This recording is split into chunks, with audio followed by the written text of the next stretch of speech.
Robert Greiner, pompier le jour, tueur la nuit.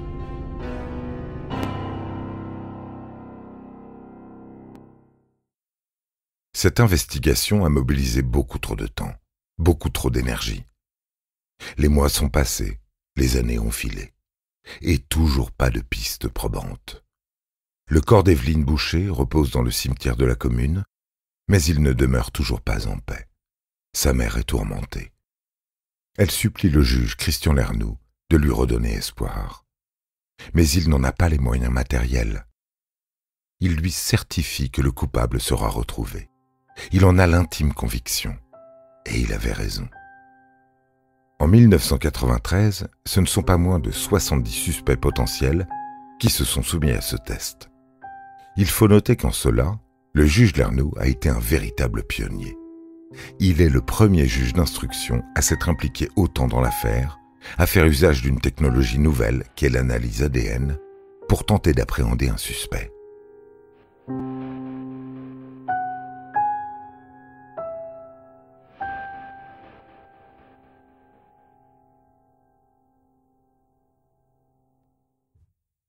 Si l'on en croit sa théorie, l'assassin d'Evelyne Boucher pourrait être un rôdeur ou un serial killer itinérant. Dans les années 80, c'était assez courant que les tueurs se déplacent sur de longues distances à la recherche de proies. Si l'on s'intéresse au modus operandi, aux témoignages de l'ami de la victime, mais aussi au profil de la jeune fille, la liste des tueurs en série devrait drastiquement diminuer. Rapidement, Lernoux n'a plus qu'un seul nom en tête. Mais pour vérifier sa théorie, il ne va pas demander aux enquêteurs de se rendre dans une quelconque prison pour interroger son suspect. Il doit faire le déplacement jusqu'en Italie, plus précisément à Mestre, près de Venise. Région d'enfance d'un criminel qui a terrorisé la France et la Suisse entre 1981 et 1988, Roberto Succo. Succo, contrairement à d'autres tueurs en série, n'a pas de profil cible. Il ne choisit pas ses victimes en fonction de l'âge, du sexe ou d'un trait physique particulier. Il tue par opportunité. Il commence par tuer ses parents, parce que rien n'allait plus à la maison. Ensuite, il assassine froidement un policier, André Castillo, 38 ans, parce qu'il venait de se faire repérer alors qu'il dormait dans un véhicule. Le crime a été brutal, non réfléchi. Une balle de 22 longs rifles dans la gorge. Le même calibre que celui utilisé pour tuer la lycéenne. Ça s'est passé en 1987, en France. Cette même année, il tuera 3 fois et violera 1 fois. Celui qu'on surnomme Succo le fou se déplace de région en région avec une facilité déconcertante. Comme il est arrêté en février 1988 à Mestre, il aurait pu se trouver dans les Pyrénées-Orientales en décembre 1987. Quelques jours avant le meurtre d'Evelyne, il avait été repéré dans le Vaucluse, à seulement quelques kilomètres des Angles. Il aurait pu forcer Evelyne à monter dans sa voiture. Elle se serait trouvée accidentellement sur sa route, alors que Roberto cherchait à fuir. N'oublions pas qu'Evelyne a été violée et tuée d'une balle dans la tête. Le crime est exactement le même que pour une précédente victime de Succo, Claudine Duchossal. Une autre particularité de Succo, c'était son visage attrayant. L'amie d'Evelyne n'avait-elle pas parlé d'un individu présentant un certain charme ?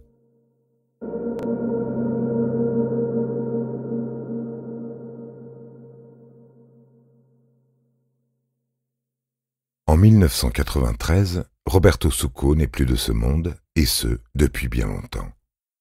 Il s'est suicidé dans sa cellule à Mestre en 1988, peu après son arrestation. Cela n'empêche pas le juge d'ordonner des analyses ADN sur ce qu'il reste de son corps. Malheureusement, Roberto Succo n'est pas le tueur d'Evelyne Boucher.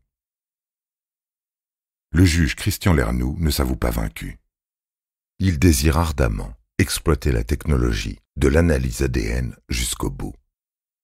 Nous voici déjà en 1998, et pour les 10 ans de la mort de la lycéenne, il répertorie toutes les personnes dans la région qui ont été condamnées pour des crimes sexuels durant les années antérieures au crime d'Evelyne et ordonne de nouveaux prélèvements.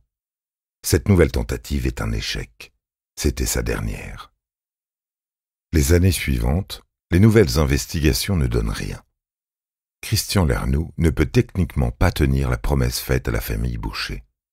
Il laisse cependant à ses prédécesseurs une base de données bien fournie. Cette même base de données qui servira à l'arrestation de Robert Greiner. Le juge d'instruction prend sa retraite en 2002, en ayant pris le soin de faire ordonner de nouveaux actes afin que la prescription ne soit pas de mise sur ce dossier.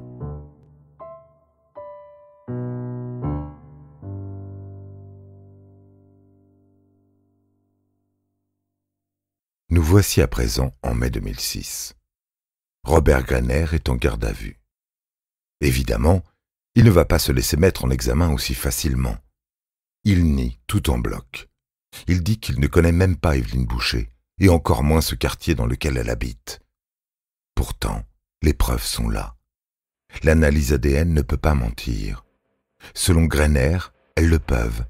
Il parle d'un coup monté. Quelqu'un lui en veut. Mais pourquoi ? Pour son comportement un peu trop malvenu à l'égard des jeunes filles ? Les policiers en ont marre de tous ces mensonges. Ils envisagent de l'emmener devant un autre parquet, celui de Nice. Ce n'est plus aux enquêteurs qu'il faudra raconter des bêtises, mais au nouveau juge d'instruction chargé de l'affaire. Devant cette nouvelle figure d'autorité, Robert Greiner faiblit. Lui qui était arrogant se montre bien plus collaboratif.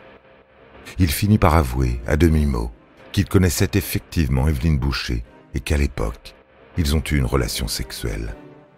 Mais ça ne fait pas de lui un tueur.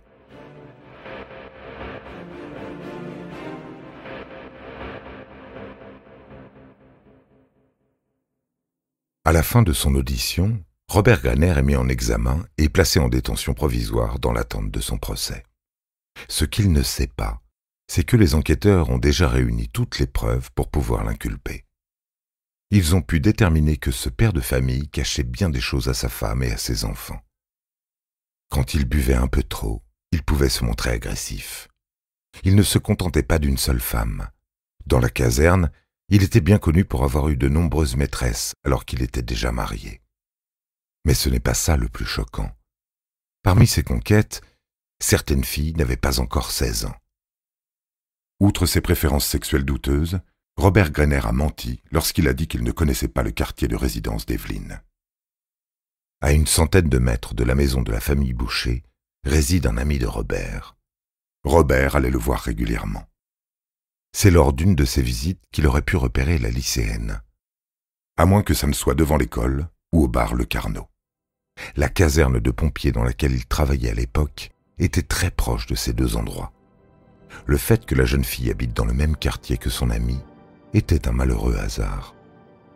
Deux autres détails viennent alourdir l'accusation. Le 8 décembre, Robert Greiner ne travaillait pas. Et 20 ans plus tard, lorsque l'on présente la photo du pompier à l'ami d'Évelyne, elle le désigne comme étant l'homme de la voiture, sans aucune hésitation.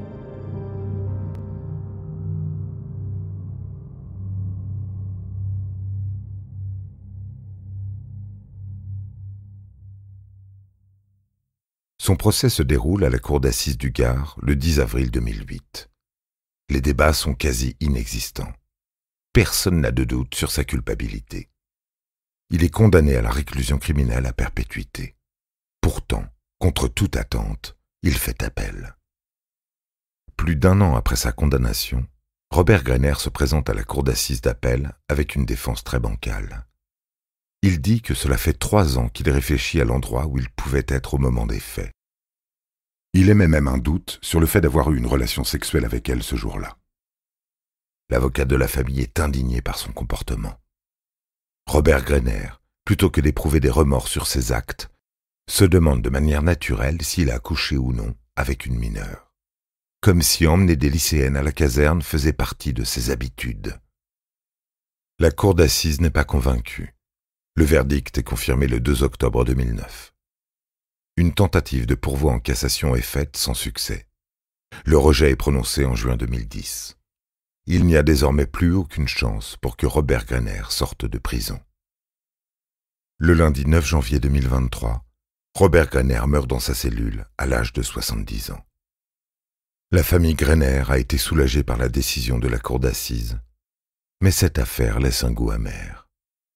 Robert Greiner n'a jamais avouer son crime.